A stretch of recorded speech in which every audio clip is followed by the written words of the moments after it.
Alex gets trapped in a cell. And Arrow gets trapped in a bunker as we're going to review all the DC TV shows of this week.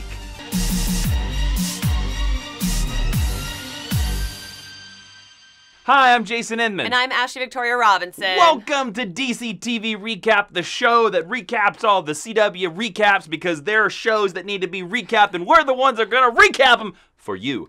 As always, there are going to be spoilers all over the place, and if you want to skip ahead to your favorite show, go down to the description. I put the time codes in there. All good stuff. Let's fly up, up, and away into Supergirl. Supergirl Season 2, Episode 19, Alex. When Alex is kidnapped, Supergirl and Maggie must work together to save her. All right, just like every other episode of DCTV Recap, we're going to give this episode a good, a bad, then a rating and a prediction. Let's start off with the good. First off, I want to congratulate the Supergirl writers for naming possibly the greatest episode title of their entire run. Alex? No. I'm kidding. I am kidding. Totally joking. I mean, it does tell you all you need to know, and I really appreciate that, I have to say. You know, I want to first off bring up the opening scene has Supergirl flying into a bank robbery, right? And she crashes in the building, and we see that Maggie has been there forever. And I actually like the reveal that we later learned that there is a Supergirl defense in National City, that there is excessive force and vigilante justice, and I want to say that's such a smart idea, and that's usually an aspect of the Superman universe because, you know, Supergirl takes a lot of things from Superman that we don't get to hear about because generally when Superman grabs a bad guy, it's kind of just like the courts in Metropolis just take it as is, whereas like Batman's the one where they're like, well, some vigilante and ears beat my client up. Yeah. So I appreciate that coming up because it wouldn't matter that it was Superman. It wouldn't matter that it was Supergirl. A vigilante is a vigilante. They're operating outside the law. Exactly. They are not sworn in by the community. So I appreciated Maggie bringing that up. What else did you like? I really like, too, that in the opening scene where Supergirl's foiling Maggie's job, basically somebody says, oh, what's that up in the sky? Like, there was a couple nods back to some really classic Superman pieces of lore that I thought was really good. I also think that Maggie Sawyer, Floriana Lima, has really come into her own. Is that her name? That is her name. Oh, great. I looked it up as we were doing this. That's what you were doing. I wasn't super positive on her when she was first introduced. No. But she gets a lot of really great emotional beats throughout this episode. She's fantastic in this episode. And in particular, a scene that happens later when she's talking to Alex through the computer. It's just a really great emotional scene. It comes across very sincere, and because the camera is on her, we're only seeing Alex through the screen, she's able to carry the weight of the episode a lot. I just really want to take a moment and just celebrate that because I thought she was wonderful. Speaking of Maggie, I also liked the very thing from the beginning scene as well, that at the dinner scene, Maggie brings up the point that Kara's like, oh, I just busted in and saved lives. And Maggie's like, you know, you could have asked. You could have asked before you did. Because it's her jurisdiction. But also, you know what? I'm gonna put this on Supergirl. This should probably go in the bad, but it's a little tiny thing. Superman would have. I'm just throwing it out there. Counterpoint. Supergirl's learning. Counterpoint. She's still learning, and Kara is usually held up as sort of a more hot-headed. Yes. She's also a lot younger. She's been Supergirl less time, but I will give you that if you'd like. You see it in a lot of Superman comics. That's the only reason I'm bringing it up. And most of the time when he's actually asking to Maggie Sawyer. Maggie, also, this is one of the first episodes where you really get to see how capable she is as a cop. She's a great cop in this episode. We've seen her make some boneheaded moves, and we've called the writing out on that before, and it's really great to see how good she is at her job. Well, when she was first introduced, she was kind of introduced as this, like, I'm the badass, don't follow the rules, cop stereotype. Kind of the same way, actually, that the new Dinah Lance was introduced. Yes. Dinah Drake, I'm sorry, exactly. was introduced on Arrow. Yes. But as she's gotten in this relationship with Alex, it's interesting because I think it has improved both of their characters. I agree, 100% agree, yeah. You know another thing I liked in this episode, speaking about competent people? What? Win. Man, I really love Win when he's competent. He does his job well, and he gets to tell a couple funny jokes. Because and he doesn't have a stupid girlfriend. Well, because for like the last 5 or 6 episodes or so, Win has been a nincompoop. Yes. And in this episode, he's capable. He figures out that Alex is sending out the signal, and you're like, this is the Win that I want to see. Yeah, I also love when they bring in the bad guy. I'm sorry, blonde guy. I don't remember what your name is. Yeah, I don't remember. And Kyle? Win is the first one. I don't know, Rick or something. Whatever. Win is the first one to get all up in his face and be like, don't talk to her. Like, he's like standing up for them as best he can as like, I'm Win Shot computer guy. Yeah. There you go. Well, I don't know. I also want to bring up a positive of introducing this idea of Rick from Midvale. I like that a lot. And the reason why I like that is because it reminded me a lot of a 90s Superman villain called Conduit. You actually said that when we were watching the episode. And if you know this storyline, I think the storyline was called Death of Clark Kent. And it was about this, I think Kenny was his real name in the comic books, but he destroyed Clark Kent's life. Like he killed it. Well, he tried to kill his parents, but it made it to where like Superman had to get rid of the Clark Kent identity because Kenny could figure out where they were. And it was a very interesting. Of course, they killed him off in the 90s. I would love for him to come back, DC. Hire Jason at any time. I would love to. They made an action figure of him in the 90s, for God's sake. Go Google it. You can find the comic. But I was actually really hoping they were going to make Rick Conduit. I was like, oh, please make him Conduit. There's still time. He's not dead. He could come back. That's true. But even getting the flashback to Midvale and seeing... which is a scene... We've seen that scene... in previous episodes. Like, that is a scene that exists already in Supergirl lore. It's because it had the same actress because she hasn't grown bigger. And I'm sure that you revisit, because that's from when Kara's talking to Dean Cain about her childhood. Yeah. And I'm sure they just used that because it was cheaper, because it was recycling. And they probably filmed in the new shot of the kids looking at her. But it was really nice to see something that we're already familiar with through a different lens. I thought that was really clever. What else do you like from this episode? I liked all the Lena stuff. Okay, so... Really? I do, because I've really... I like Katie McGrath. I liked her since she was on Merlin. Her accent is touch and go, but I'm like 100% on board. She figured it out in this episode. Last episode, she was very touch and go. When she's being American talking to a Brit, her accent comes back through. What I liked about her scenes this episode is I'm not big on Mrs. Monell. And I think the character, the actor, anything about it, she looks great. Her costumes are great. Yeah. I think that her alliance with Lena's really interesting, and I think that what it could be building towards was interesting. So I like that through Lena, I suddenly cared about the fact that Mrs. Monell is going to be around for a couple more episodes. It is building, because I have a whopper of a prediction that came from these scenes. All right, I will give you, I have Lena only as a positive in one scene. Okay.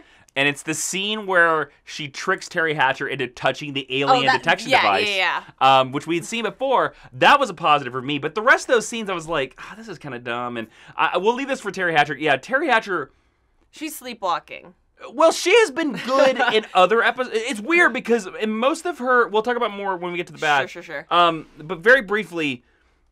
Man, some episodes she's good, and some episodes seems like she just didn't wake up early enough, or she's still sleeping. And this was a sleeping episode for me. But yeah, so I thought Katie McGrath made her look better. So just shout out. I want to talk about the father and son relationship.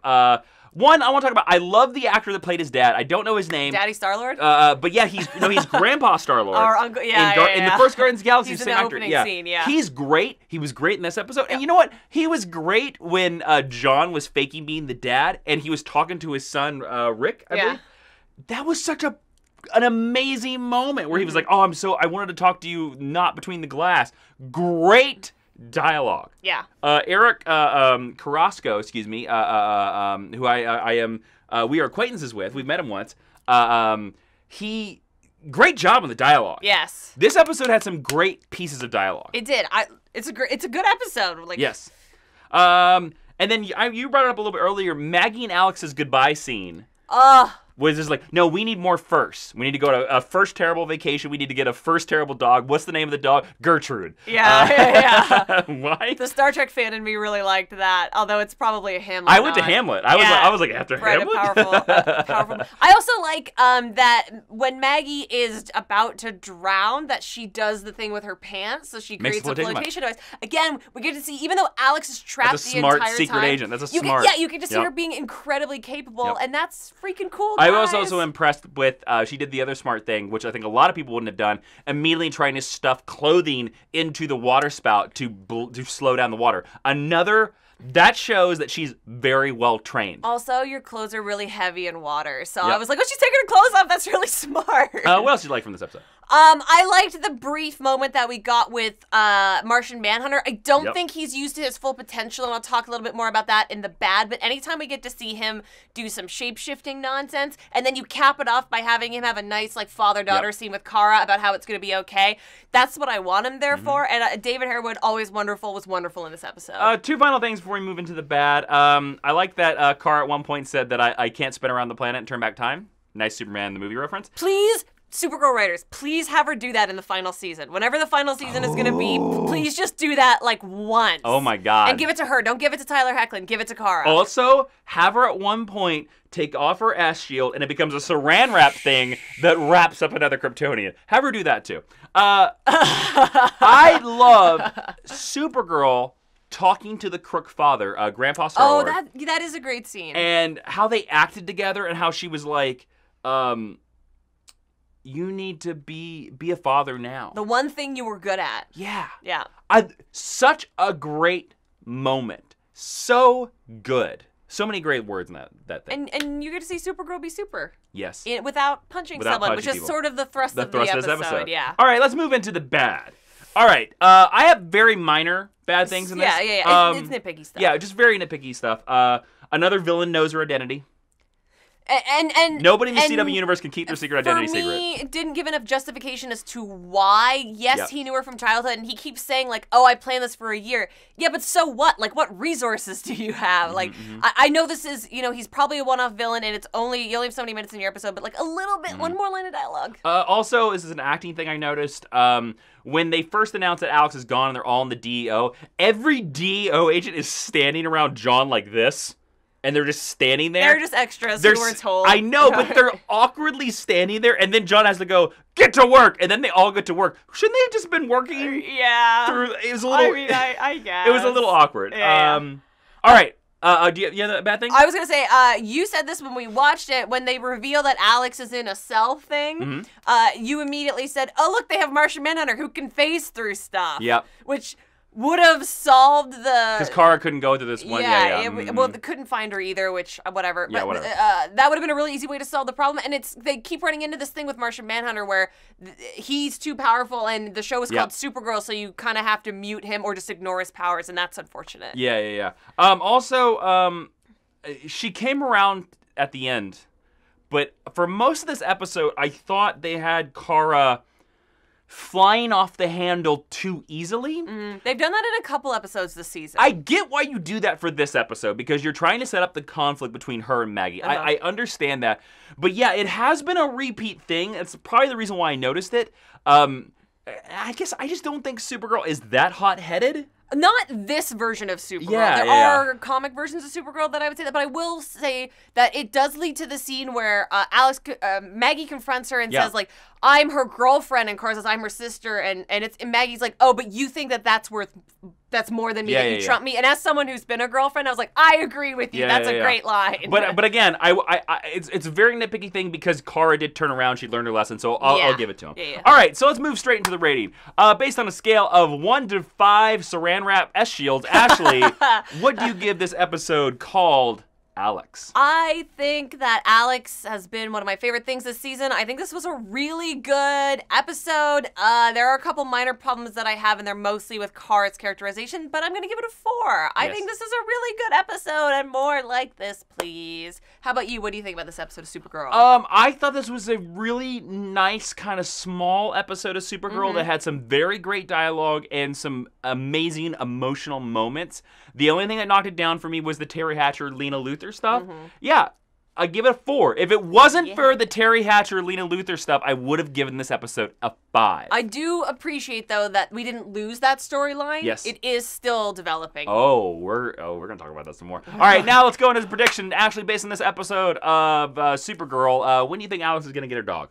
Oh, man, I actually secretly hope that, like, next episode, there's just a throwaway scene where they've adopted a dog. Okay. And I hope it's They're never at home. I know, but I secretly hope it's also like a useless dog, like a wiener dog or something, or a Frenchie. Like, it has to be like a cute Tumblr girl kind of dog. All right.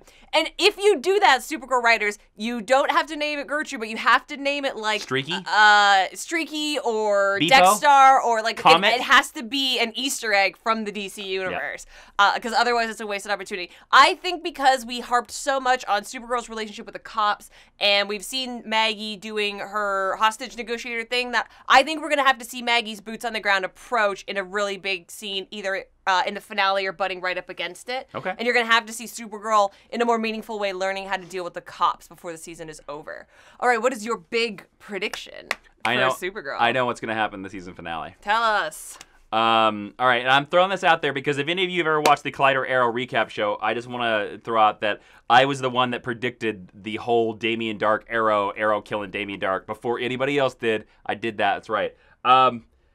So Mama Terry Hatcher, Mama Mon-El, is spending this whole episode being like, hey, I got this device, Lena Luthor. I got this device. It is a thing that can rearrange molecules. It is a thing that can transport food immediately to the other side of the world. It is called, I might be wrong about it. I thought she said transmatter portal. Yes. Okay. She is tricking Lena into building a portal into the Phantom Zone so that General Zod can show up on Earth and help her conquer it. That is the finale. General Zod? Because it has been confirmed that General Zod is in the finale. He was cast. Is it Michael Shannon? No, it's this Vancouver actor. But there are pictures of Superman fighting General Zod. This is how General Zod gets to Earth. She is tricking Lena into opening a portal to the Phantom Zone. What if the way that Supergirl beats General Zod is she throws her saran wrap S? Ooh. And then he goes, flip. But you know what else this means? No. Well, Kara's boyfriend, Mon-El, very famously in the comic books, spent 1,000 years trapped in the Phantom Zone until he was rescued by the Legion of Superheroes. Boy, I hope that comes true. So guess who is going to get trapped in the Phantom Zone? Yeah. Because we are building the portal to it. You're welcome. Hopefully for 1,000 episodes. I don't know. There you go. Because they've already kind of revealed that Zod is going to be the villain of next season. I mean, how are you going to cast Zod and then not? Yeah, exactly, exactly. All right, so with that, you don't even have to watch Supergirl season finale, but let's run into the future and talk about Flash. The Flash, Season 3, Episode 20, I Know Who You Are. Team Flash meets a scientist who may be the key to stopping Savitar, but is forced into battle with Killer Frost. Okay, as you know, we do a separate Flash review every single week because Flash gets complicated. Way too complicated. Especially this week. You can go check it out right up there, that little card that happens up there every single time. We're going to talk a little bit more about the giant reveal that happened in Flash this week. You know what we're talking about. She knows what we're talking about. We're talking about the reveal that Jitters has a secret menu. Yes, I knew you were going to say that. I did know. I knew it.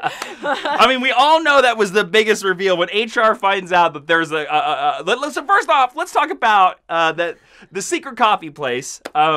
One has a drink named after Zoom, who murdered several of its citizens. Well, we already know they had one named after Flash. Yeah, they have a Flash. They probably have an Arrow. Okay, so I wanted to pick your brain a little bit here, and I would love to hear your choices for this down in the comments. Ashley, what other drinks do you think are on the Jitters secret menu? See, that's tough because there are only so many of these characters that have public identities. Yes. So Kid Flash. Definitely there's a Kid Flash. Kid Flash is a hot chocolate. It's like when you go with a kid to take a kid to coffee. Oh, you're going to describe the drink. You buy them a hot... If there's a cartoonist out there who would like to illustrate this menu for me, I would love you to send me an email. But it needs a lot of foam on top to be like his hair. Yeah, yes, exactly. Yeah. And you don't put a lid on top because he doesn't have a... Yeah. So like there's definitely a Kid Flash. Mm-hmm. There's probably not a Vibe because Vibe and Killer Frost don't have public identities. However, there is a Green Arrow. There's a Captain Cold, and it's an iced version of whatever the Flash is. I think a Green Arrow is a spicy green tea. And that's a good call. Yeah. Or a mint green tea. Yeah. It's one of those you drink, you're like, oh, a lot of flavor. Yeah. Then the Heat Wave is a cafe mocha, which is coffee and hot chocolate, but it's made with Mexican chocolate, so it's got a little bit of pepper in it, so it's got some spice to it. Got a little bit of pepper in it. And then you know who else could have one because he's been public as well is the Atom. I was gonna say, the Atom. The Atom has to be like one of those weird Sobe drinks from the 90s that's see-through but has weird little balls in it, so it looks atomic. Like it's something that is. This is the best segment of DCTV ever. It's something that is purely sugar, largely useless, but looks really cool. And then are any of the other Arrow characters? Black Canary. Public. Oh, a Black Canary is it's a dark roast. It's the house blend. It's just black coffee, but it comes in a black cup. All right. So because we came up with all that stuff, we're gonna open up a contest right here. A contest right here. If somebody out there, you could take any of the drinks we mentioned. and make like a poster and advertisement for it. Oh, man. And you share it to us on Twitter at Jawiin, Jawiin, at Ashley V. Robinson. You have to share it before next week's episode, or else we don't count it because that's when we'll show them. Sorry. And if you do that, I will give you a copy, a exclusive variant cover, the Batgirl 35, which is an exclusive variant, and then also this variant issue of Batman #1 from Rebirth. It is the Comic Madness Ed Benes variant. So share us a poster. You can do all the drinks. You can only do one of the drinks. You can do whatever. Here, we'll even give you a pose like we're holding the drink if you want to use it. You don't have to, but I'm sparking your creativity. Here we go. Hold up a drink, Ashley. And then here's another one. So there you go. You can Photoshop a drink into our hand. You can get these comics. Got to do it by next week. I want to see what the secret drink menu looks like. Woo! I could literally write drinks for the entire DCTV universe. That's a little scary. You know what else is scary? Let's talk about Arrow. Arrow, Season 5, Episode 20, Underneath. Oliver and Felicity get trapped in the bunker together while Diggle and Lila deal with marital issues. My name is Oliver Queen, and I spent a whole episode looking at purple lights. He looked like he was going to the dentist for like a whitening treatment the entire time. All right, let's start the good of this. I want to talk about the very beginning. I like the reveal that the explosion in the beginning was an EMP because I think it's a creative way to create drama and also to figure out a creative way to light our normal sets differently so that we can have a good bottle episode. Mm-hmm. What else did you like from this episode? I liked that Curtis is pretty much the only character who remains positive throughout this episode. Sure. Like literally everyone else is in dire straits throughout trying to figure out how to save Oliver and save Felicity and da-da-da, where's Mayor Queen? Like, everyone's freaking out. Mm-hmm. But Curtis is really like a shining beacon in the darkness, even under stress. And I really appreciated what Echo Kellum brought to the cast and what he just brings to the show in general. I thought he was really wonderful. Mm-hmm. And I like the upgrade to the T-Spheres that we saw, and I think that's going to play a prominent role in the end of the season. I liked that we started the flashback 11 months ago. Mm-hmm. Between the seasons. I love that stuff. And especially in a TV show, I love that because I always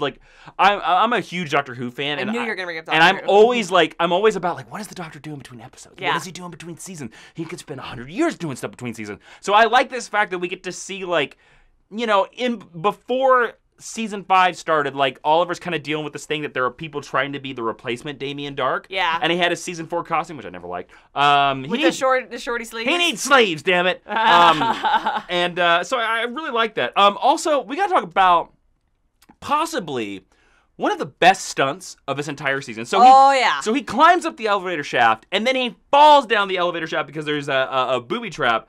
And, man, the stunt team on Arrow does not get enough accolades because whatever stuntman took that fall, we saw it. Camera did not cut. The stuntman fell probably about 5 feet. Yes. Which is not insignificant. I bet he fell. No, that looked like 20. But if you're falling, he's on a harness. He's on a harness, but if you're falling on a flat ground and it is padded, there is give, but you're not falling into a mat. You can't fall much further than that. But he took it like a champ, it looked painful. It looked really strong, and then they followed up right there with the screw, screwed him. That stunt, literally when we were watching, I was like, whoa! Yeah. And I love that Arrow can still do this. 5 seasons in, they can still do moments that we were like, wow! And Arrow to this day still has the best, I'm going to call it, of all the DC TV shows, probably of all the, maybe not the Marvel, maybe the Marvel. They have the greatest stunt work. Yes. They have the greatest fights, the crispest stunts, and they don't get enough accolades. They have the best stunts. I don't know if I would give the best fights because Daredevil on Netflix, that hallway scene is pretty great. It's pretty amazing, and I think sometimes rivals Arrow, but Daredevil's budget is also way higher. Yeah. So, Daredevil's budget is 3 times what Arrow gets. So, let's, you do great work on Arrow. But the stunt team on Arrow cannot be beat. Yeah, totally. What else did you like from this episode? Hire those people. So this episode has a lot of interesting tiebacks to different stuff that we've seen in the previous Arrow lore, kind of like Supergirl had some direct callbacks. It's really cheesy, but I like seeing the salmon ladder again. Anytime we can reference that, because it was something that was so defining about season 1. The first season of Arrow, and then proving that Stephen Amell had to prove on Facebook that he could do it. So any chance, any excuse to bring it back, it's totally superfluous, but I thought it was really fun to have it be And they managed to make it a plot point. Like, it was clever why they were returning to it. It wasn't just like, oh, look, I'm doing this thing with my shirt off. I like that there was a Beastmaster reference in this episode. Curtis named his T-Spheres after Beastmaster characters. And also, I like that Dinah made a couple reference to Curtis and Renee. Be like, oh, they're going to be such a lovely couple. If Arrow went there, I'd be super impressed. Let's talk about a moment. Lila reveals that she stole a T-Sphere. That bitch. Hey, Lila gets such a bum rap in this episode. I'm going to yell about this in the bad. Look, I love Lila. She's a very strong, she's a very smart, capable woman. I'm on her side in the Diggle argument of this episode. Yeah. But you don't steal no damn T-Spheres. You hear me? Lila? I know you watch this. You know Argus is watching? Argus watches everything. You better not steal another fucking T-Sphere. Yeah. Yeah, I brought out the F word. I'm that livid. Okay, let's move on. What else do you like from this episode? I like the return of Argus as not. I wonder if they could even hear that. I don't know. Maybe Argus could hear that. All right. Yeah, they're like the NSA. As not necessarily a force for bad. I like the tenuous alliance that Team Arrow has with them. With Argus? With Argus. Yes. And I like that this seems to be opening the door for more of that. Mm-hmm. And if that means that we had to have kind of a stupid fight between Lila and Diggle, then it's okay, and I'm for that. But I like that at the end, she winds up using Argus resources to help them, because ultimately they should be working together as they exist in this universe. Yes, they should. They probably should have been more since season 3. They kind of go back. They waver on that a lot. I mean, Diggle should have been in charge of Argus since season 2. I actually thought some of this episode was maybe setting up that he would become, but then that would like even ruin relationship with his wife even more. So let's not do that. Yeah. I liked Oliver's speech to Felicity when he was like injured and he was on the gas and he was like, I like his speech. That he was like, I don't trust myself. And I think the main reason why I liked it is because it was a strong moment and a strong acting moment for Steven Amell, who has been having nothing but strong acting moments this entire season. He's having a great season. He's really hit a groove with this character, and it's amazing. And I think that's the reason why I liked it, because I think this is really going to play into the finale, this whole thing where he's like, I don't trust myself. And I thought that the reveal where he said, like, oh, I like killing, actually worked better in this episode than it did in the Prometheus episode. It had a lot more weight here.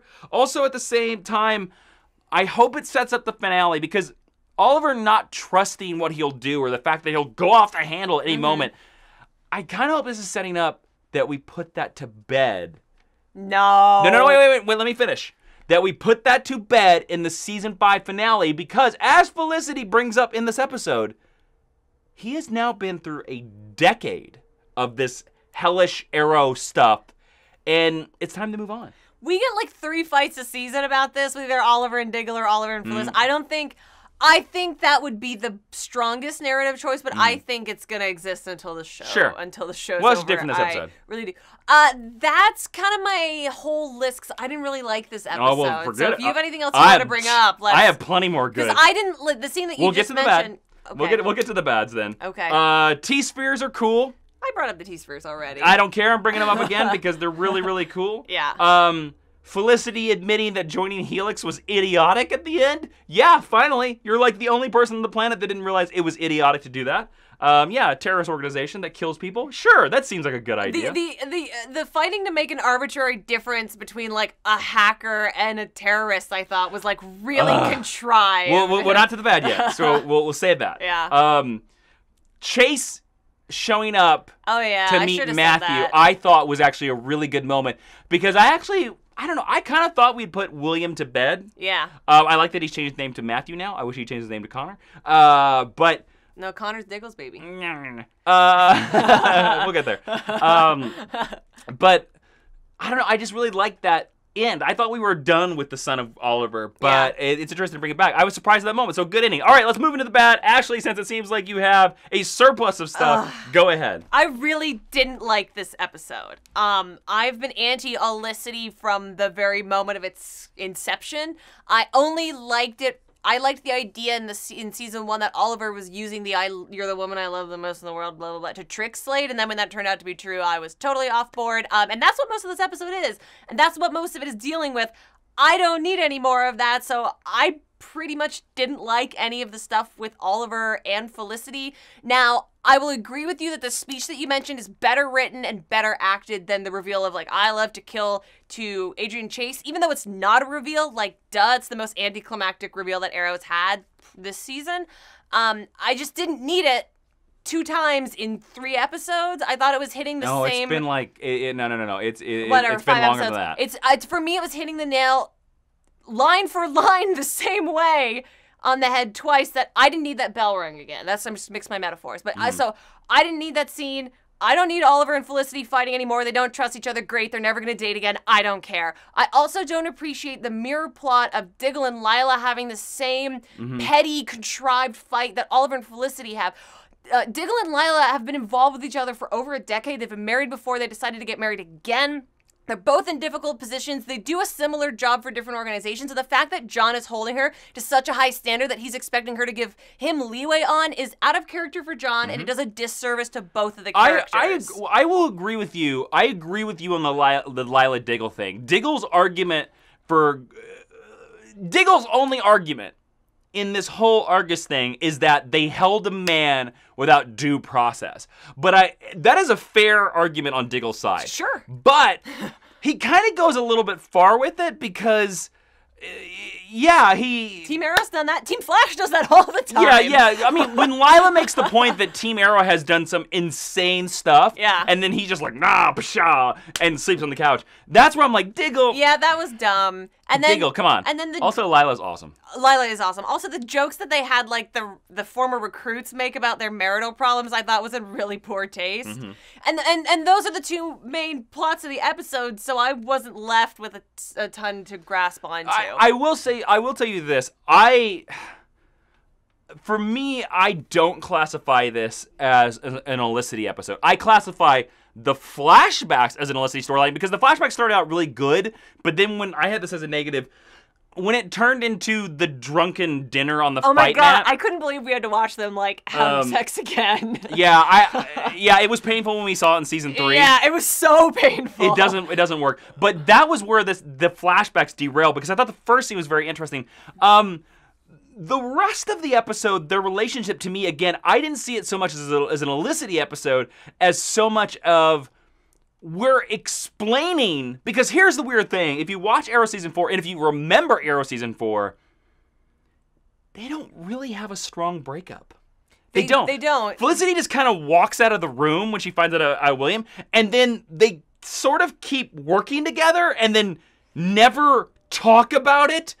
And this was the episode, for me, that kind of put Olicity to bed, being like, no, we're done. Yeah, this relationship is done. And you know what? And it actually, to be honest with you, it exposed the weakness of last season that it's like, no, this conversation really should have happened a year ago. Yeah, well, that's why it's said 11 months. I really hope that's the purpose of this episode, because if this is another week, and I think it is, judging by the way some people who work on the show talk about it in interviews and stuff like that, or refuse to talk about it. Mark Guggenheim, the showrunner, a lovely man, by the way, has said several times that this supposedly puts Olicity to bed. I really hope so, because the last time I thought they put it to bed, it launched 4 more seasons of nonsense.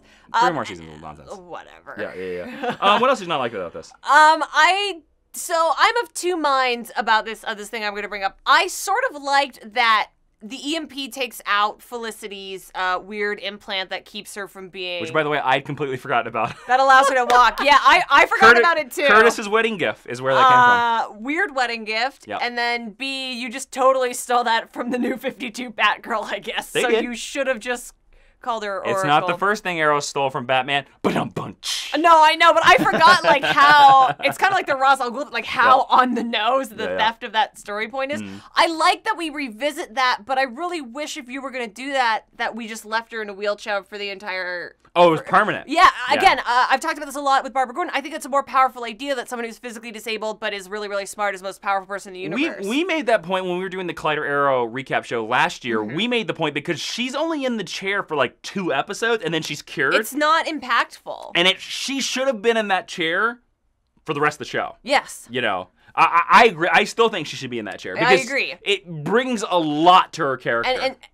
So I like that we revisited that, but I just thought that seeing it and seeing Oliver have to deal with it, like carrying her around and stuff like that, like I thought that was interesting. And you're like, oh, there's a lot of possibilities there that we're just gonna as soon as this episode is over. Like by the end of the episode she's walking again. I have a couple little nitpicky things here. When the T-spheres broke through the wall, man, it was a fake looking wall. It was super fake, like Oliver gonna punch through that wall. And then also when they're on the ladders and Diggle catches Oliver and Felicity, man, no way. And David Ramsey's a very strong man. Oh, yeah. But no way in hell is he able to hold on that ladder with one hand and catch over 400 pounds of human. And then on top of that, you have Renee, who is like the tiniest of the males, who's like, I'm sure he's using a belay and some pulleys, I'll give you that, but he's... they had a motor. Oh, I thought he was just pulling them up. I thought he had like a little motor thing. Oh, I thought he had a pulley, and I was like, no way can that guy lift 600 pounds I could be of wrong. people. I thought it was a motorized thing. Okay, well, I'll give him that, but I thought he was pulling, and I was like, no. Any other negatives? No. That it? Yeah. For as much as you said you didn't like this episode, that's a small list of negatives. I didn't like the A or the B plot, so I didn't like the episode. All right, let's go into the rating for this episode based on a scale of 1 to 5 T-spheres. Ashley, what would you give this episode? I really want... Underneath. I really want to give it 1, but there have been way worse episodes of Arrow. Whoa. If you're giving this episode a 1, then like the whole scale is topsy-turvy. I was about to walk out of this video. There is no way, because we haven't given any episode of Arrow a 1 this season. I know. We gave, I think, 1 a 2, but I was like, there is no way this is the worst episode of Arrow this season. I know, we don't have Laurel in it anywhere. There have been way worse episodes of Arrow. No way. There have been way worse episodes of other shows. I was like, are you breathing gas? Is there methane gas in this room somewhere? Yeah, I'm bleeding out from carrying you on my back. I'm going to give it a 2. It's just my preference, and it just touched on a bunch of stuff that I didn't care about and I thought was poorly executed. So, 2 T-spheres. How about you? I thought this was actually a really good bottle episode. I actually am not a huge fan of bottle episodes, even though I'm a huge fan of Star Trek, which is mostly bottle episodes. But you only have so many corridors. I thought that this bottle episode was valid because the reason they were trapped was because of Prometheus. So even though Prometheus wasn't in the episode, he was his presence was felt the entire time. Also, the reason them doing a bottle episode for their, is it 20th episode, right? Yeah. It makes me think the finale is going to be huge. In a 23 episode season? Yeah. It makes me think they're spending a lot of money somewhere else because they were like, we cannot leave the Arrow Cave. We can't even do Russian stuff. We cannot leave the Arrow Cave. So that makes me think that this finale is going to be huge. It also makes me think that maybe Flash and Supergirl have bottle episodes coming up as well because the shows toward the beginning and end of the seasons tend to follow similar structures. The episode of Alex could be considered a bottle episode simply for the fact that most of the episode... It is DEO heavy. It's very DEO heavy, and then also, if you look at the set where Alex was held, it's literally a dark room, which you could do in a soundstage, with a lit up cage. Or it's that warehouse that they all shoot in. It's one or the other. And besides the prisons that you see, it's a very light... new set. Because we go to Alex's apartment, which is a standing set for one scene. And look, there are really no special effects in that episode, hardly. That's really true, except the water. Except Supergirl flying in real quick at the beginning. You can almost consider that a bottle episode. Interesting. It's very close to a bottle episode. So yeah, I think they're all like trying to save some money here, which is a standard TV thing. It's all right. Oh, yeah. But because it involved Prometheus, I thought this had some good revelations in it. Revelations, excuse me, and some good emotional beats. And I thought Stephen Amell knocked it out of the park. And then, I mean, the elevator stunt knocks it up a whole point for me. This is a 4. Arrow, I'm calling it right now. I am confident in this season because we only have 3 episodes left. And I remember where we were last season where we were like, are they going to turn it around? We don't know. Well, there's a lot of magic. I think this might be the best season of Arrow. It's gonna depend on if they stick the landing or how they stick the landing. But we are 3 episodes from the end, and this has been, I think, a stellar season. And for a bottle episode, it was still pretty damn good. So I think it's pretty solid. All right, let's go into the predictions. Ashley, based on this episode, Arrow, what do you think's coming next? I think that we are going to see a return of Helix in the final episode. I don't think that's much of a surprise, but I think that Felicity moving past them in this way that she has in this season means that they're going to come back to bite her in the bum. Do you think it's going to be a thing where she has to, like, take them down? I think she has to take down dude what they freed last episode. Caleb. Oh. Kanan. Yeah. Kanan Jarrus. Weird I don't hacker know. guy who's not a criminal. I think he's secretly Adrian Chase. What?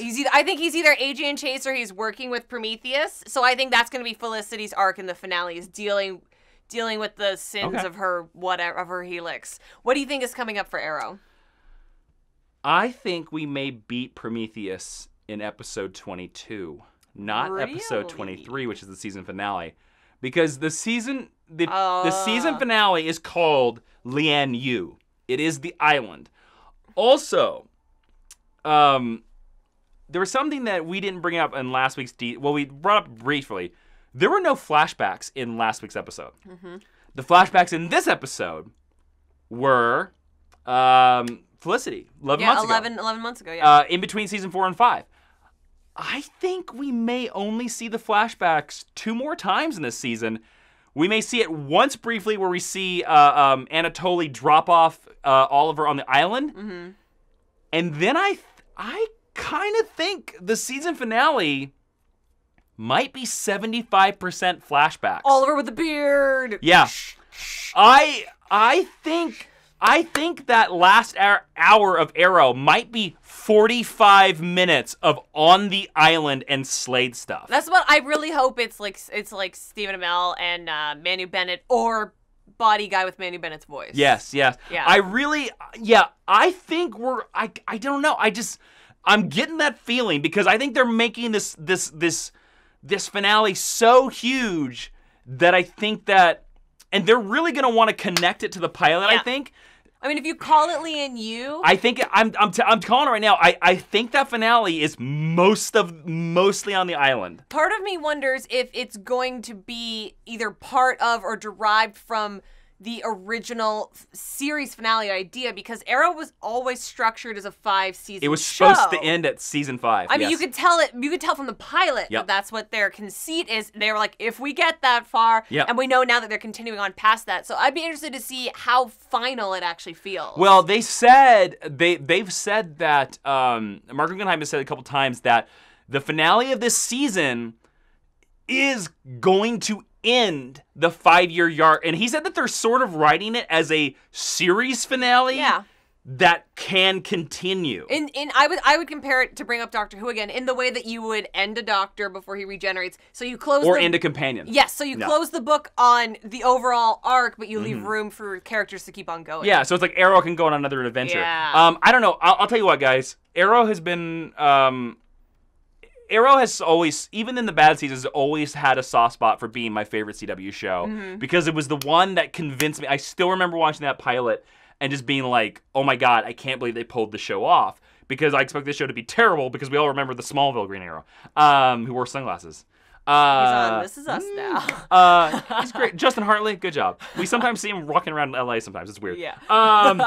But I am so excited for this finale because I do kind of feel, with the island flashbacks going away, that this is a series finale. And I told Ashley earlier this night, I'm actually going to watch the pilot of Arrow before the finale because I want to see how close it connects. And I'm going to throw this out to you guys.